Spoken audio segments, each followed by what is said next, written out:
March 23, 2025 அன்று வெளிவந்துள்ள சொல்வனம் இலக்கிய இதழ் 339 எழுத்தாளர் H.N. ஹரிஹரனின் சிறுகதை புகையும் நிஜங்கள். ஒலிவடிவம் சரஸ்வதி தியாகராஜன், பாஸ்டன். செருப்புகளை கழட்டிவிட்டு வீட்டிற்குள் செந்தில் நுழைந்ததுதான் தாமதம். உள் அறையிலிருந்து அம்மா தளதளத்த குரலில் என்ன கேட்டிருப்பாள் என்பது அவனுக்கு உறுதியாக தெரிந்தது. மச்சிப்பால் சாம்பிராணி வாங்கியாந்தியா? அதையே அவனுக்கு புரிய வைப்பது போல் சரோவும் சொன்னாள்.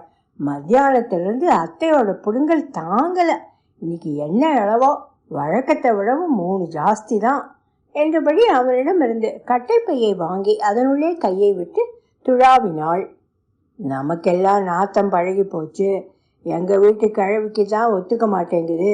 இந்த வாடகைக்கு வேற எங்க வீடு கிடைக்கும் என்று புலம்பியபடியே உள்ளே போனான் செந்தில். ஆரம்பத்தில் அம்மாவின் புலம்பலை தவிர்க்க முதலில் விலை குறைந்த ஊதுபத்தி கட்டை வாங்கி கொண்டிருந்தான். மஞ்சள் நிற கண்ணாடி பேப்பரில் சுற்றிய ஊதுபத்திகள். அதை கொளுத்தி அம்மாவின் அறையில் வைத்தால், எங்கிட்ட இதை வாங்கின, பணத்துக்கு தலைமாட்டில் வைக்கிற மாதிரி நாத்தம் அடிக்குது என்று அதற்கும் புலம்பினாள். கடைசியில் மின்சார ரயிலில் இடது கையில் ஒரு பெரிய பிளாஸ்டிக் பையை தொங்கவிட்டபடி ஊதுபத்திகளை விற்று வருகிற கண்ணிழந்தவர்தான் மட்டிப்பால் கூம்பு சாம்பிராணியை கொளுத்தி வைக்க சொன்னார். அவரிடம் பணத்தை நீட்டியவுடன் அதன் நீள அகலத்தை விரல் நுனியால் தடவி அளந்து மதிப்பறிந்து பாக்கி சில்லறையை கொடுத்து விட்டு போனார். கிழவிக்கும் அதில்தான் இஷ்டம். கடந்த 2-3 நாட்களாக கண்ணில் படாதவரை தேடி பிடித்து ஒரு வழியாக மட்டிப்பாலை வாங்கியாயிற்று. இனி 2 வாரங்களுக்கு கவலை இல்லை. கணக்கு பார்த்தால் அதற்கே மாதத்திற்கு 400 ரூபாய் செலவாகிறது. எல்லாம் இந்த வீட்டிற்கு மாறி வந்த பிறகுதான். முன்பிருந்த வாடகை வீடு வசதியாகத்தான் இருந்தது. 24 மணி நேரமும் வீட்டு வாசலில் இருக்கும் பம்பில் அடித்தால் கார்ப்பரேஷன் தண்ணீர் கொட்டுகிறதை வசதியான வீடு என்று தானே சொல்ல வேண்டும். தவிரவும் 5 நிமிடங்களில் எட்டிவிடுகிற ரயில்வே ஸ்டேஷன், வாசலில் காய்கறி கடைகள், தெருவில் ஜனசந்தடிக்கு குறைவில்லை. திருட்டு பயம் கிடையாது. கொரோனா காலத்தில் அவனது முதலாளி சம்பளத்தை குறைத்ததும் அதுவரை கொடுத்து வந்த மாத வாடகை பூதாகாரமாய் உருவெடுத்தது. அவன் தன்னுடைய நிலைமையை சொல்லி அவ்வளவு கேட்டுக்கொண்டும் வாடகை சல்லி காசு குறைக்க மாட்டேன் என்று வீட்டு ஓனர் கண்டிஷனாக கூறியது அவனுக்கு கௌரவ பிரச்சனையாக தோன்றியது. அப்போது எழுந்த உத்வேகத்தில் அவசரமாக தேடி கண்டுபிடித்த வீடுதான் இது. வீடு வசதியாக இருக்கிறதா இல்லையா என்றெல்லாம் ஆராய்ந்து பார்த்து தீர்மானிக்கும்படியான பண வசதியில் அவன் என்றைக்குமே இருந்தது கிடையாது. ஆனாலும் அவனால் கொடுக்க முடிந்த வாடகைக்குள் கட்டுப்பட்டு இருந்தது. அந்த வீடு இருக்கும் தெருவின் வழியாக பலமுறை கடந்து சென்றிருக்கிறான் என்ற அறிமுகம் மட்டுமே அவனுக்கு போதுமானதாக தோன்றியது. கொரோனா காலத்தில் குடியேறி வந்த சமயத்தில் அவ்வளவாக ஒன்றும் தெரியவில்லை. சகஜ நிலை மீண்டு வந்ததும் தான் எப்பேற்பட்ட தெருவிற்கு வந்திருக்கிறோம் என்று உரைத்தது. 500 அடி தொலைவில் இருக்கும் அந்த உயரமான சுற்றுச்சுவரையும் அதனுள் இருக்கும் சுடுகாட்டையும் எப்படி கவனிக்காமல் போனோம் என்று நினைத்து கொள்வான். சுடுகாட்டிற்கு எதற்காக அத்தனை அடி உயரத்தில் சுவர்? யார் உள்ளே தாண்டி குதிக்க, யார் வெளியே தாவி ஓடி வர? இந்த லட்சணத்தில் சுவற்றின் மேல் நிரந்தர முதல்வரே வருக என்கிற போஸ்டர்கள் நகைமுரணாக. உள்ளே நுழைந்து பார்த்தால் சவத்தை சுமந்து வந்த பாடைகளும் பூ பல்லக்குகளும் ஓரமாய் தூக்கி வீசப்பட்டு கிடக்கும். நடைபாதையில் பதித்த கருங்கற்களின் ஊடே வளர்ந்திருக்கும் புட்களை கரித்தபடி ஆடுகள் திரிந்து கொண்டிருக்கும். மனிதர்களின் சாம்பலில் விளைந்ததை தின்று கொழுக்கும் ஆடுகளே மனிதனின் இரையாக. இயற்கை நீதியின் சுழற்சியில் உலகம். தினசரி 3-4 பிணங்களாவது சாலையில் அவனது வீட்டை கடந்து செல்லும். கூடவே செல்கிறவர்கள் உதிர்த்து செல்கிற சாமந்தி பூக்கள் உலர்ந்து மஞ்சள் நிறம் சற்றும் குறையாமல் அங்குமிங்குமாக சாலையில் ஊசலாடியபடி ஓரமாக ஒடுங்கி போகும். கூடவே அவர்கள் வெடித்து விட்டு போகிற பட்டாசுகளின் சுருள் காகிதங்கள் மரண செய்திகளை தாங்கி அங்குமிங்குமாக அலைக்கழியும்.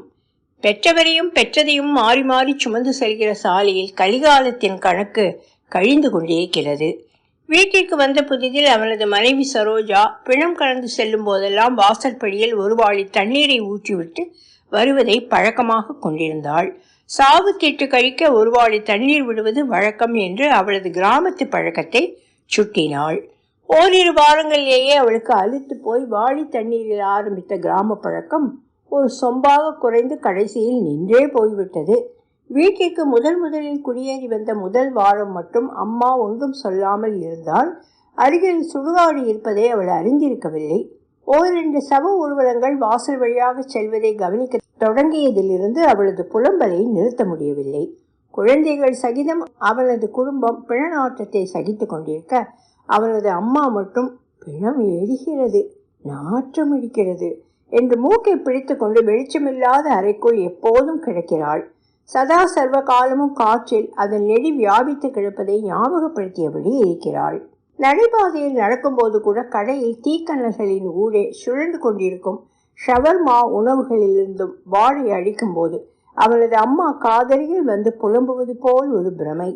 வீட்டில் இருக்கும் பெண்டுகள் சவத்துடன் சுடுகாடு செல்கிற வழக்கம் அவளது குடும்பத்திலும் இல்லை. வீதி வரை உறவு, அதனாலேயே அவர்களுக்கு எரியும் நாற்றம் பரிச்சயம் இல்லை. ஆனால் இந்த வீட்டிற்கு வந்த பிறகு அதுவே ஒருவித ஒவ்வாமை போல் அம்மாவுக்கு ஆகிவிட்டதோ என்று அவனுக்கு தோன்றியது. மனைவிக்கும் குழந்தைகளுக்கும் பழகி போன நாற்றம் அவனது அம்மாவிற்கு மட்டும் அப்படி என்ன வினோதமாய்? கேள்விகள் அவனது மண்டையை குடைந்த வண்ணம் இருந்தன. அலுவலகத்தில் இருக்கையில் திடீரென்று முத்தையன் மாமாவிடமிருந்து போனில் அழைப்பு வந்தது. அம்மாவின் சொந்த அண்ணன் தான். அதையும் விட அப்பா வேலை பார்த்து கொண்டிருந்த இடத்தில் கூட பணிபுரிந்தவரும் கூட. அப்பாவின் நல்ல குணத்தை பார்த்து வீட்டில் பேசி தன்னுடைய தங்கையை மனம் பேசி மாமன் மச்சான் என்று ஆகிவிட்டனர். ஒன்றும் புரியாத சிறு வயதில் அப்பா காலமான போதும் கூட மாமாதான் அம்மாவிற்கு துணையாக நின்று உதவி செய்து வந்தார். அவரது கல்லூரி படிப்பிற்கும் அவர்தான் உதவி செய்தார். கடைசியில் அவரது மகளை திருமணம் செய்து கொள்ள விருப்பமில்லை என்றதும் தான் கோபித்து கொண்டு உறவு முறையை அறுத்து கொண்டு போனார். கடந்த 7-8 வருடங்களாக நல்லது கெட்டது எதிலும் அவர் கலந்து கொள்ளவில்லை. போனை எடுத்ததுமே மேலே பாய்ந்து கடிக்காத குறைதான்.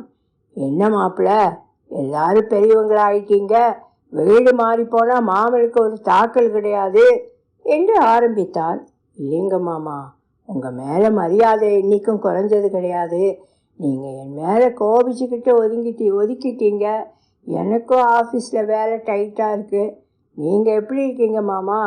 வீட்டில் அத்தை எல்லாரும் சௌக்கியம்தானே? வீட்டுக்கு வாங்க என்று பேசிக்கொண்டே போனான். இங்கே மெட்ராஸுக்கு ஒரு கல்யாண விஷயமா நான் மட்டும் வந்தேன். மனசு கேட்கல. என் தங்கச்சி எப்படி இருக்கு, நீங்கள் எப்படி இருக்கீங்கன்னு பார்க்கணும்னு தோணிச்சு. கடவுளாக பார்த்து தான் உங்களை அனுப்பி வச்சிருக்காப்புல. எங்கே இருக்கீங்க? நானே வந்து கூட்டிகிட்டு போகிறேன் என்றால் உடனே அரை நாள் லீவு போட்டுவிட்டு மாமாவை பார்க்க கிளம்பியவன் அவரை வீட்டிற்கு அழைத்து கொண்டு போனான். அண்ணனை பார்த்ததும் அவனது அம்மா மௌனமாக அழுதாள். என்னண்ணே இப்படி எங்களை தவிக்க விட்டுட்டு உன் குடும்பம்தான் முக்கியம்னு போயிட்ட என்றாள். அதனால் என்ன தங்கச்சி, என் மருமகன் தான் நல்லபடியாக பார்த்துக்கிறாளே. ஆமாம், நல்லாத்தான் பார்த்துக்கிறான் என் பையன். ஆனால் கோபத்தில் என்ன சொல்கிறதுன்னு தெரியாமல் பைத்தியக்காரின்னு சொல்கிறான். எப்பவும் நாற்று அடிக்குதுன்னு சொல்கிறேன்னா. நீயே சொல்லுனே, நீ தானே கூட இருந்த, உனக்கு தானே அடிக்குது, எரியல நாத்தம். அப்போதுதான் முத்தையன் அறைக்குள் பரவியிருந்த ஊதுபத்தி வாசனையை உணர்ந்தார். எதுக்கு தங்கச்சி இப்படி ஊதுபத்தியை கொளுத்தி வச்சுக்கிட்டு படுத்துக்கிட்டு இருக்க என்றார். ஏண்ணே, உனக்கு பண நாத்தம் அடிக்கலையா? தோல் எரியுதுன்னே. என் பிள்ளைக்கு தான் தெரியாது, உனக்குமா என்று படபடவென புரிந்தாள். ஒன்றும் புரியாமல் நின்ற மருமகனை அழைத்து கொண்டு வெளியில் வந்தார் முத்தையன். எங்கள் அம்மா என்ன சொல்கிறாங்க மாமா என்றபடியே அவரை தெருவின் மறுபக்கத்தில் இருந்த டீ கடைக்கு அழைத்து போனான். மாப்பிள்ள, உங்கள் அப்பாரை பற்றி என் தங்கச்சி ஏதாவது சொல்லி இருக்கா? ஒன்றும் சொன்னது கிடையாது. எதுக்கு கேட்குறீங்க? மாப்பிள்ள, அப்போ நீ சின்ன குழந்தை, உனக்கு விவரம் எதுவும் தெரிய நியாயம் இல்லை. டீயை குடித்து கொண்டே பழைய நினைவுகளில் மூழ்கி போனார். நாங்கள் வேலை பார்த்துக்கிட்டு இருந்த ஃபேக்ட்ரியில் பிரச்சனை ஆரம்பித்து சீல் வச்சுட்டாங்க. சம்பளம் நின்று போச்சு, வயிறும் காய ஆரம்பிச்சிடுச்சு. கலெக்டர் ஆஃபீஸ் முன்னாடி நின்று போராட்டம் பண்ண ஆரம்பித்தோம்.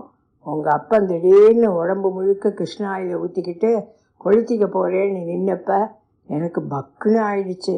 யார் என்ன சொல்லி அவரை உசுப்பேற்றி விட்டாங்கன்னு தெரியல. அவரை பார்த்துப்பட்டு போலீஸ்காரங்க ஓடி வரானுங்க. ஏகப்பட்ட அமெரிக்க நடுவில் எவனோ ஒருத்தன் அவர் மேலே தீக்குச்சியை கொளுத்தி போட்டான். பக்கத்தில் நின்றுக்கிட்டு இருக்கிற எனக்கு ஒன்றுமே புரியாமல் கை கால் ஆடி போச்சு. மனுஷன் சுற்றி சுற்றி ஓடுறாரு. நெருப்பு பந்து மாதிரி அவர் உடம்பு ஆகி போயிடுச்சு. வாழ்வாதாரத்துக்காக அவர் ஆரம்பித்த போராட்டம் கடைசியில் அவரோட உயிருக்கான போராட்டம் ஆயிடுச்சு. அவசர அவசரமாக ஒரு துண்டு அவர் மேலே போத்தி நெருப்பை அணைக்கிறதுக்குள்ள அவர் பாதி எரிஞ்சு போயிட்டாரு. பக்கத்திலேயே நின்றுக்கிட்டு இருந்த எனக்கு அந்த உடம்பு கருகிற நாத்தம், அதோட அவரது அலறல். உங்கள் ஆத்தா வேற ஓடி வந்தா.